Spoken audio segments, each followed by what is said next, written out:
What happens when a promise is made and never kept? When roads crumble, wells run dry, and voices cry out into silence, only to be forgotten.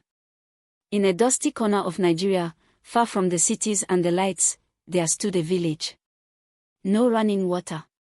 No clinic. No schools worth the name. Just silence, and waiting. The government said help was coming. Year after year, the elders believed.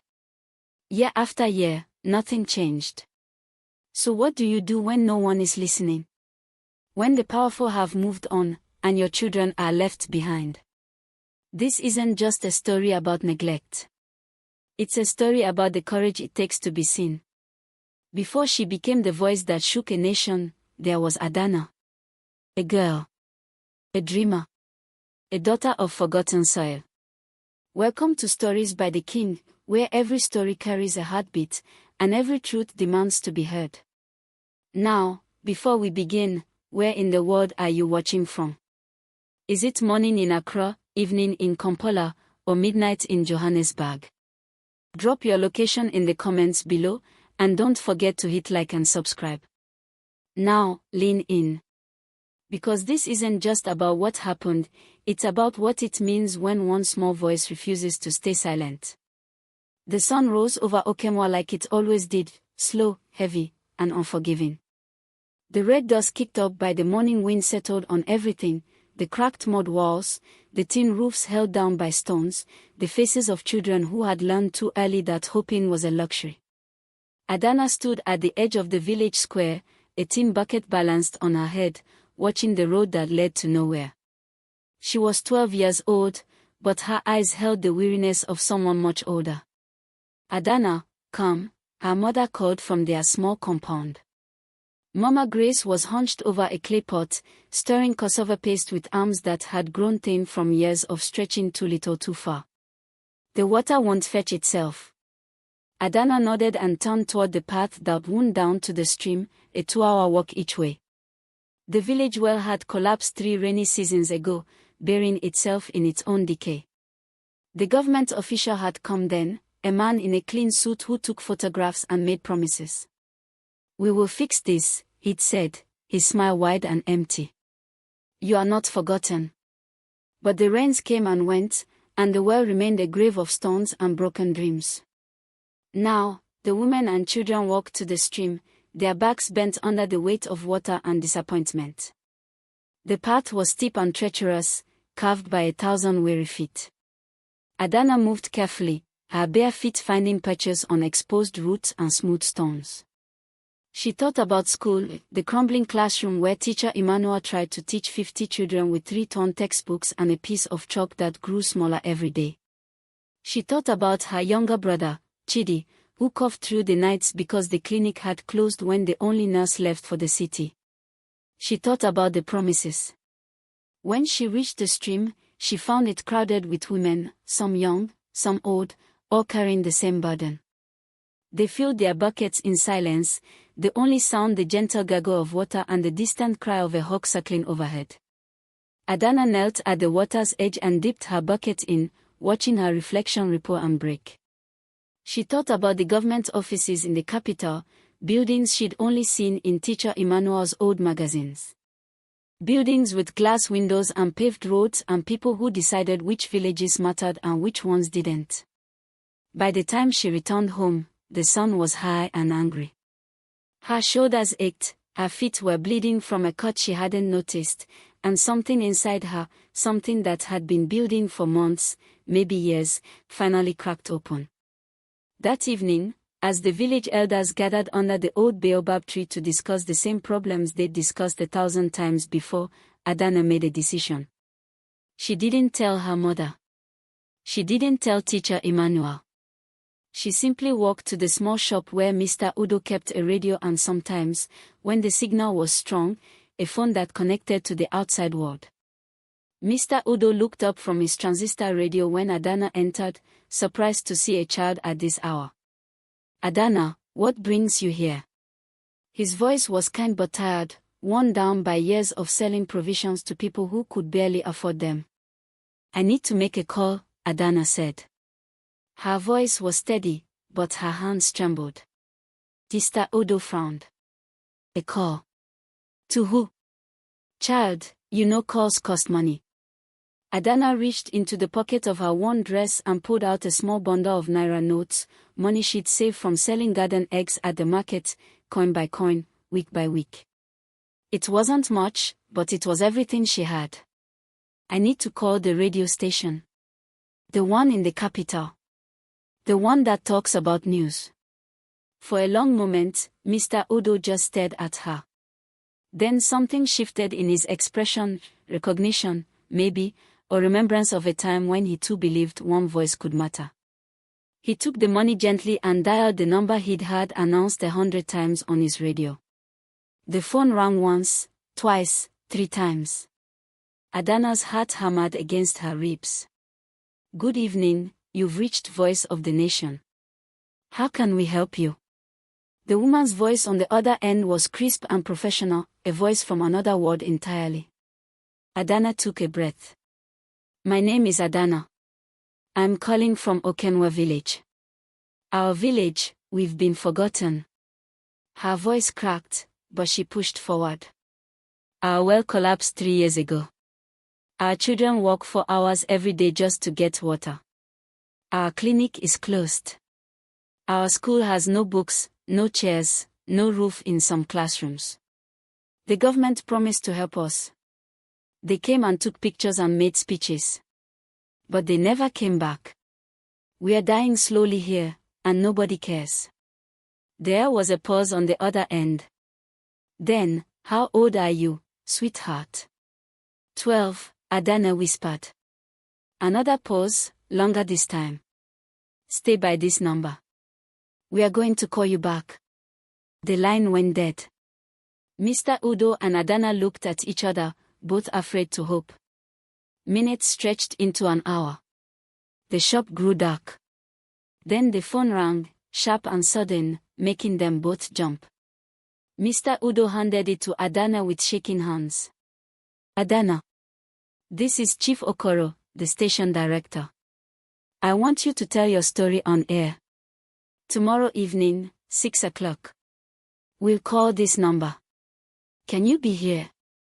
Yes, Adana breathed. Yes, I'll be here. That night, Adana couldn't sleep.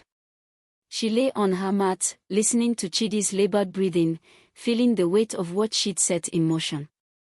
What if they laughed at her? What if nothing changed? What if she'd wasted her savings on false hope? But then she remembered the stream, the endless walking, the promises that dissolved like mist. She remembered Teacher Emmanuel's sad eyes when he tried to teach multiplication without chalk. She remembered the day little Amara died from malaria because the clinic had no medicine, no nurse, no help to give. And she knew, even if her voice trembled, even if no one listened, she had to try. The next evening, the entire village gathered in Mr. Udo's shop. Word had spread like wildfire, Adana was going to speak on the radio. When the phone rang at exactly 6 o'clock, you could have heard a pin drop. Chief Okoro's voice filled the room through the radio Mr. Udo had turned up to full volume. Good evening, Nigeria. Tonight, we have a special guest. A young girl from Okenwa village who has something to say. Adana, are you there? I'm here, Adana said, her voice small but growing stronger. My name is Adana, and I'm 12 years old. I live in Okenwa village, and I want to tell you about the promises we were given, and the promises that were broken. Adana spoke for 15 minutes, and in those 15 minutes, she painted a picture that cameras had failed to capture. She talked about the children who missed school because they were too tired from fetching water. She talked about the old people who died from treatable illnesses because the clinic was a shell of broken walls and empty shelves. She talked about Teacher Emmanuel, who bought chalk with his own money even though his salary came 3 months late. She talked about the government official in the clean suit, and the promises he'd scattered like seeds that never grew. Her voice didn't waver. She didn't cry. She simply told the truth, clear, honest, and impossible to ignore. When she finished, there was silence on the line. Then Chief Okoro said, "Thank you, Adana. Nigeria, you've heard from a child tonight. What will we do with what she's told us?" The phone calls started within minutes. Then the messages flooded the radio station's social media pages. By midnight, Adana's story was trending nationwide. People shared it, commented on it, demanded answers. Journalists called the station asking for the location of Okenwa. Politicians scrambled to respond. By morning, the story had reached international news outlets. A 12-year-old girl had done what years of petitions and complaints had failed to do. She'd made people pay attention. 3 days later, a convoy of vehicles rode into Okenwa, kicking up dust that settled on stunned faces. Government officials, journalists with cameras, engineers with clipboards, they all came. The village elders stood in the square, unsure whether to believe what they were seeing. Mama Grace gripped Adana's shoulder so tightly it hurt, afraid that if she let go, this dream would vanish. The state governor himself stepped out of a black SUV, his face carefully composed.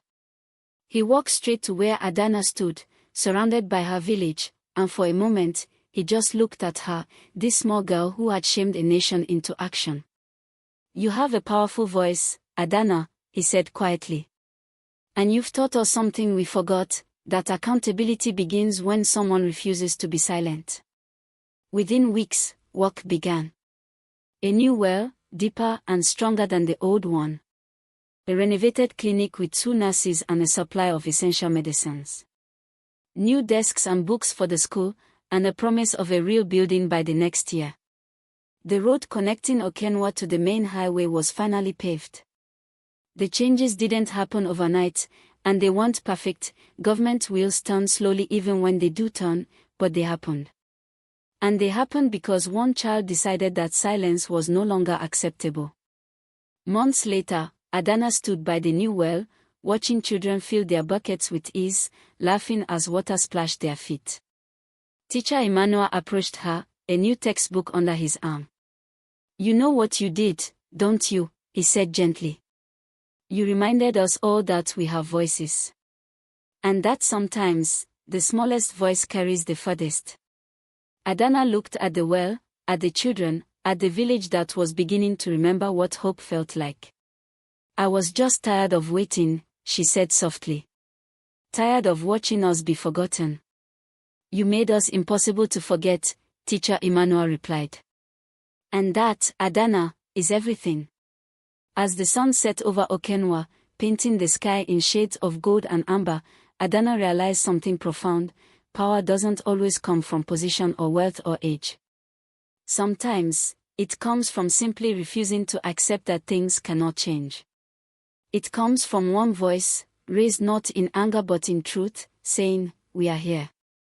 We matter. And we will not be forgotten anymore." Adana didn't become famous. She didn't win awards or appear on television again. She simply went back to school, walked shorter distances for water, and watched her village slowly heal. But 5 years later, when she stood in the rebuilt clinic as Chidi received treatment for his asthma, treatment that would have been impossible before, she knew she had chosen correctly. The lesson: your voice has power, even when the world tells you it doesn't. Especially then.